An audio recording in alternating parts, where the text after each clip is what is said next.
जनवार्तामध्ये आपल्या सर्वांचं स्वागत। सर्वप्रथम पाहूया ठळक बातम्या।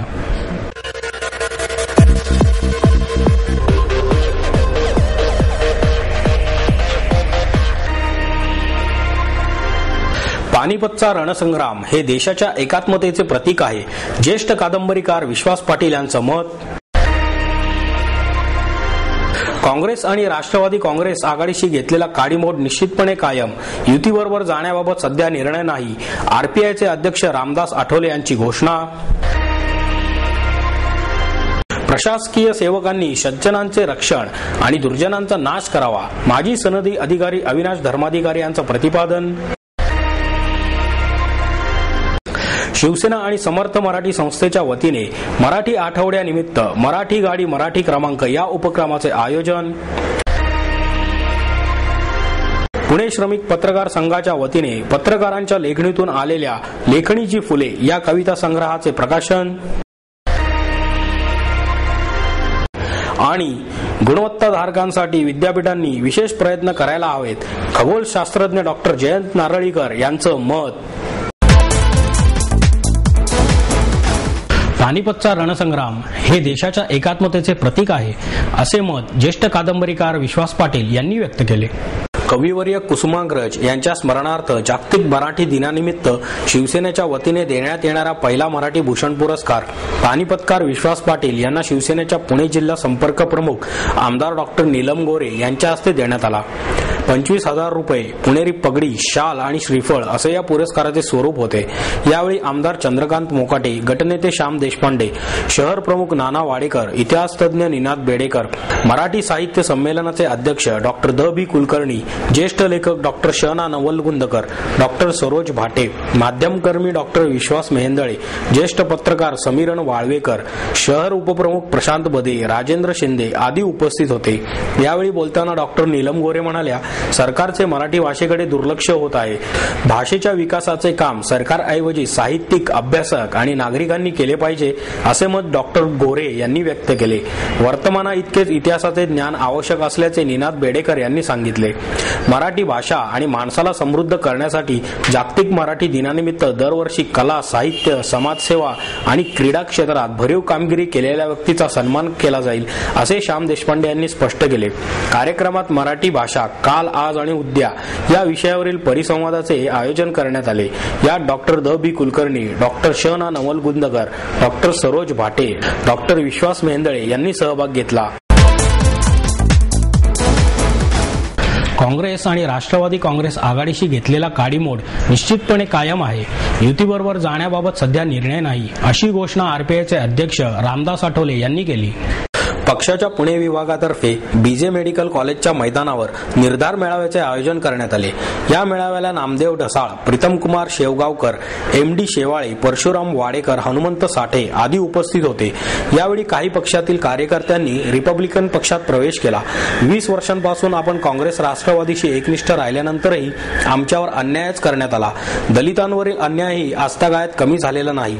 शिवसेना, भाजप हे पक्ष जातीयवादी असल्याने तुम्ही आघाडी समवेतच राहा असे आम्हाला सांगण्यात येते, मात्र पिढ्यानपिढ्या आम्ही गावाबाहेरच राहिलो।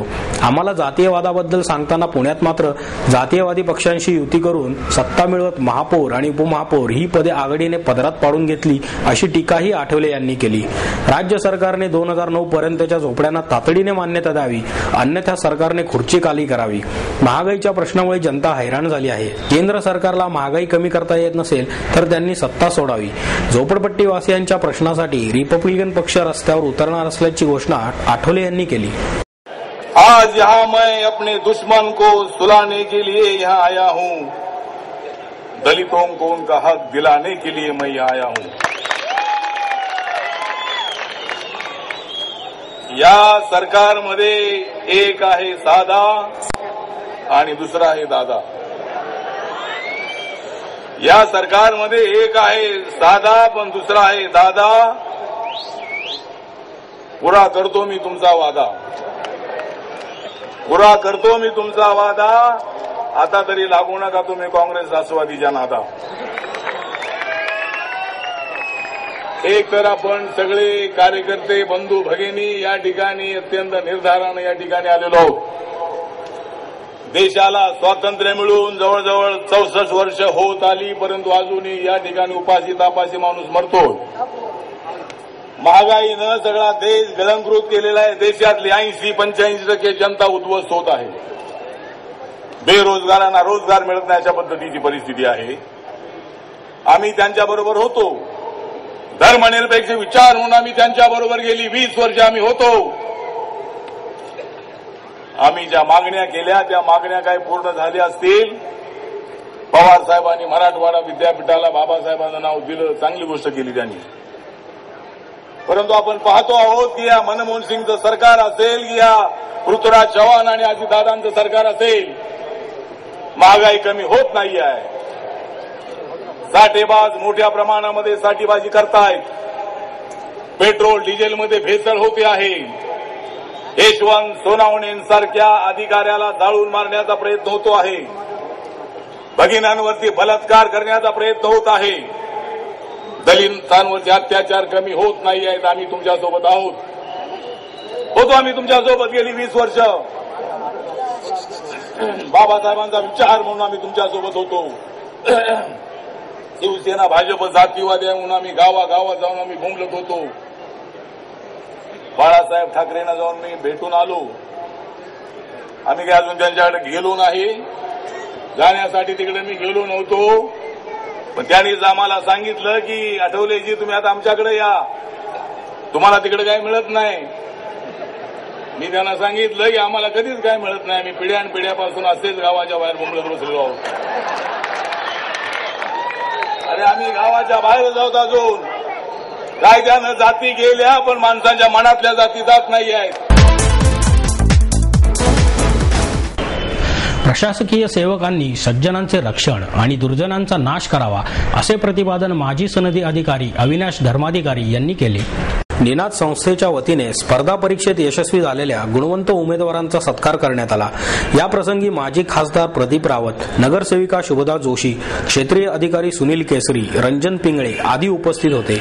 यावेळी बोलताना धर्माधिकारी म्हणाले की पोलीस खात्याची स्थिती वाईट झाली असून या खात्याचे नीतिधैर्य न्यासले आहे. कोणीही कोणाचा नाही अशी स्थिती या खात्यातील अधिकाऱ्यांची झाली आहे.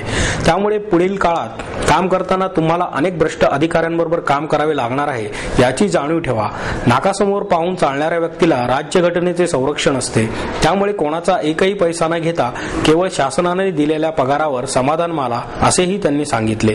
प्रदीप रावत म्हणाले की व्यक्तिगत आयुष्यात यश मिळवण्यासाठी केलेली धडपड कधीही विसरू नका. शासनातर्फे मिळालेल्या अधिकारांचा उपयोग नागरिकांची सेवा करण्यासाठी करा. गुजरातमध्येही तीच राज्यघटना आहे, तरीही महाराष्ट्रापेक्षा गुजरातचा विकास अधिक झाला आहे. त्यामुळे चांगले प्रशासकीय सेवक होऊन देशसेवा करा असेही ते म्हणाले. कार्यक्रमात धर्माधिकारी यांच्या हस्ते सचिन मते, अविनाश तागड, स्वप्नील मोरे, अनिल हगवणे, ज्ञानेश मोहिते, नितीन गाडे, अभिजित चौधरी आदी यशस्वी विद्यार्थ्यांचा तसेच निनादतर्फे चालवल्या जात असलेल्या अभ्यासिकेचे व्यवस्थापक भारत भूमकर यांचाही सत्कार करण्यात आला. शिवसेना आणि समर्थ मराठी संस्थेच्या वतीने मराठी आठवड्यानिमित्त मराठी गाडी मराठी क्रमांक या उपक्रमाचे आयोजन करण्यात आले. मराठी ही आपली मातृभाषा आहे. तिचा वापर करणे हा आपला हक्क आहे. मातृभाषेचा वापर केला नाही तर ती टिकणार नाही असे मत ज्येष्ठ व्यंगचित्रकार मंगेश तेंडुलकर यांनी व्यक्त केले. कर्वे पुतळ्याजवळ झालेल्या कार्यक्रमाच्या अध्यक्षस्थानी आमदार चंद्रकांत मोकाटे होते. वाहतूक शाखेचे आनंद राजे शिर्के, नगरसेवक पृथ्वीराज सुतार, बाबा शिंदे, किशोर विटेकर, सुनील महाजन, दिलीप गायकवाड व्यासपीठावर उपस्थित होते. वाहन कायद्याच्या नियमानुसार इंग्रजी भाषेत क्रमांकाची पाटी असणे आवश्यक आहे. महाराष्ट्र शासनाच्या नियमानुसार वाहन चालकाला मराठी भाषेत अतिरिक्त पाटी लावता येईल असे शिर्के यांनी सांगितले. दिलीप बोकील यांनी संकलित केलेली मराठमोळी शब्द यादी यावेळी प्रकाशित करण्यात आली. प्राध्यापक अनिल गोरे यांनी प्रास्ताविक केले. सुतार यांनी आभार मानले. यावेळी झालेल्या कार्यक्रमात 100हून अधिक वाहन चालकांनी मराठी क्रमांक लावून मराठी दिन अभिमानाने साजरा केला. जयदीप पडवळ, भारत सुतार आदी मान्यवर या प्रसंगी उपस्थित होते.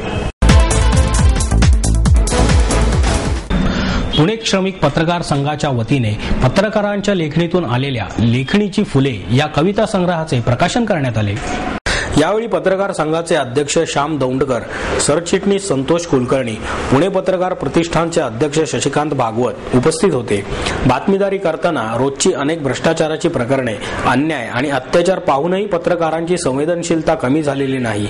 घटनेची संवेदनशीलता बातमीमधून मांडता येत नसली तरी ती कवितेच्या माध्यमातून वाचकांसमोर मांडावी, कारण कवितेला डेडलाईन नसते, असे मत ज्येष्ठ कवी अशोक नायगावकर यांनी व्यक्त केले. पुढे बोलताना नायगावकर म्हणाले, साहित्यातील मानदंड ठरतील अशा या कविता आहेत. अर्थकारणाचे राजकारण सुरू असल्याने जीवन जगणे हे एक भीषण वास्तव बनले आहे. यामुळे कवींनी सतत जागृत असले पाहिजे. पश्चिम आशियात जे घडत आहे ते आज कुठेही आणि कधीही घडू शकते अशी परिस्थिती आहे. आपला देश हा काही प्रमाणात त्या उंबरठ्यावर आहे. त्यामुळे कवितेचा स्वर जपणे एक तारेवरची कसरत झाली आहे. प्रकाशन सोहळ्यानंतर नायगावकरांनी काव्य मैफिल रंगवली. त्यांच्या डावे उजवे, शाकाहार आदी कवितांनी संघाच्या सभागृहात हास्य कल्लोळ निर्माण झाला. प्रास्ताविक श्याम दौंडकर यांनी केले. उत्तम कुमार इंदिरे यांनी परिचय तर सुनीत भावे यांनी सूत्रसंचालन केले. महाराष्ट्र राज्य धरण आणि प्रकल्पग्रस्त शेतकरी परिषदेच्या वतीने शासनावर आरोपपत्र दाखल करण्यासाठी लॉंग मार्च काढण्यात येणार आहे. देशाचा विकास होण्यासाठी धरणे, प्रकल्प, मंदिरे आणि प्रार्थनास्थळे उभारावीत म्हणून आपली शेती, घरे, गावे, रोजगार यांचा ज्यांनी त्याग केला त्या धरण आणि प्रकल्पग्रस्तांना दिलेले विकसनशील प्रकल्पग्रस्तांचे वचन शासनाने पाळले नाही. याबद्दल महाराष्ट्र राज्य धरण आणि प्रकल्पग्रस्त शेतकरी परिषदेच्या वतीने शासनावर आरोपपत्र दाखल करण्यात येणार आहे. त्यासाठी धरण आणि प्रकल्पग्रस्तांचा लॉंग मार्च काढण्यात येणार आहे, अशी माहिती परिषदेचे सरचिटणीस डॉक्टर बाबा आढाव यांनी पत्रकार परिषदेत दिली. याप्रसंगी उपाध्यक्ष लक्ष्मणराव पासलकर, संघटक ज्ञानोबा घोणे, भाई भरत पाटील, धनाजी गुरव, बी.के. कदम, निमंत्रक नितीन पवार आदी मान्यवर उपस्थित होते. पुढे बोलताना आढाव म्हणाले की येत्या 10 मार्च रोजी हा मोर्चा महात्मा फुले वाडा पुणे ते मंत्रालय मुंबईपर्यंत काढण्यात येणार आहे. महाराष्ट्रामध्ये सुमारे 5 लाख लोक धरणग्रस्त आहेत आणि 5 लाख लोक प्रकल्पग्रस्त आहेत. शासनाने 20 गुंठेपेक्षा कमी जमीन हस्तांतरित केली असेल तर त्यांना दाखला दिला जात नाही, असेही यावेळी आढाव यांनी सांगितले. गुणवत्ताधारकांसाठी विद्यापीठांनी विशेष प्रयत्न करायला हवेत, असे मत खगोलशास्त्रज्ञ डॉक्टर जयंत नारळीकर यांनी व्यक्त केले. टिळक महाराष्ट्र विद्यापीठाचा 22वा पदवी प्रदान समारंभ उत्साहात पार पडला. या समारंभात डॉक्टर नारळीकर, सहकार क्षेत्रातील ज्येष्ठ आप्पासाहेब उर्फ सारे पाटील आणि ज्येष्ठ संपादक S.K. कुलकर्णी यांना विद्यापीठाच्या वतीने कुलपती विश्वनाथ पळशीकर यांच्या हस्ते सन्माननीय डी.लिट पदवी देऊन गौरवण्यात आले. यावेळी विद्यापीठाचे कुलगुरू डॉक्टर दीपक टिळक, विद्यापीठाचे कुलसचिव डॉक्टर उमेश केसकर, अधिष्ठाता डॉक्टर श्रीपाद भट, प्राध्यापक विजय कारेकर, डॉक्टर बाशी दामले, प्राध्यापक हेमंत अभ्यंकर आदी उपस्थित होते. यावेळी बोलताना डॉक्टर नारळीकर म्हणाले, ब्रिटनमध्ये जातीभेद नसला तरी वर्गभेद पाहायला मिळतो. एका विद्यार्थ्याने त्याचे 4 वर्ग पार पाडले होते. त्यामधील सर्वोच्च वर्गात राजकुटुंब, सरदार घराणी, दुसऱ्या वर्गात पुढारी, उच्चपदस्थ अधिकारी आणि प्राध्यापक, तिसऱ्या वर्गात दुकानदार, व्यापारी तर चौथ्या वर्गात कामगारांचा समावेश होता. पहिला वर्ग हा केवळ शोभेसाठीच आहे असा त्याचा समज होता, तर राज्याच्या विकासासाठी महत्त्वपूर्ण निर्णय घेणारा दुसऱ्या वर्गात प्राध्यापकांना स्थान दिले होते. भारतीय असल्याच्या पार्श्वभूमीवर हे मला महत्त्वाचे वाटले. प्रगत देशात विद्वान सर्वोच्च स्थानी असतात, मात्र आपल्या देशात ही स्थिती नाही. आपल्या देशातील दोषांचे खापर नेहमी कलियुगावर फोडले जाते, असेही नारळीकर यांनी यावेळी सांगितले. डी.लिट पदवी देऊन टिळक महाराष्ट्र विद्यापीठाने जो सन्मान केला त्याबाबत आनंद वाटत असल्याचे S.K. कुलकर्णी यांनी सांगितले. त्यांनी यावेळी आपला जीवन प्रवास उलगडून दाखवला. गल्लीबोळात झोपणारा मी कधी शिक्षण घेऊ शकेल असे वाटले नव्हते, मात्र माझ्या विकासात पुण्याने इथल्या माणसांनी कळत न कळत हातभार लावल्याचेही त्यांनी यावेळी नमूद केले. माहिती ज्ञान संकलित करून मिळालेल्या ज्ञानाचा बुद्धीने केलेला उपयोग म्हणजेच दूरदृष्टी. आपल्या ज्ञानाचा वापर स्वतःच्या उन्नतीबरोबरच देशाच्या भरभराटीसाठी करण्याची गरज असल्याचे कुलपती पळशीकर यांनी यावेळी सांगितले. विद्यापीठाच्या एकूण 12,648 विद्यार्थ्यांना यावेळी पदवी आणि पदविका प्रमाणपत्र देण्यात आले, तर 42 विद्यार्थ्यांना PhD प्रदान करण्यात आली.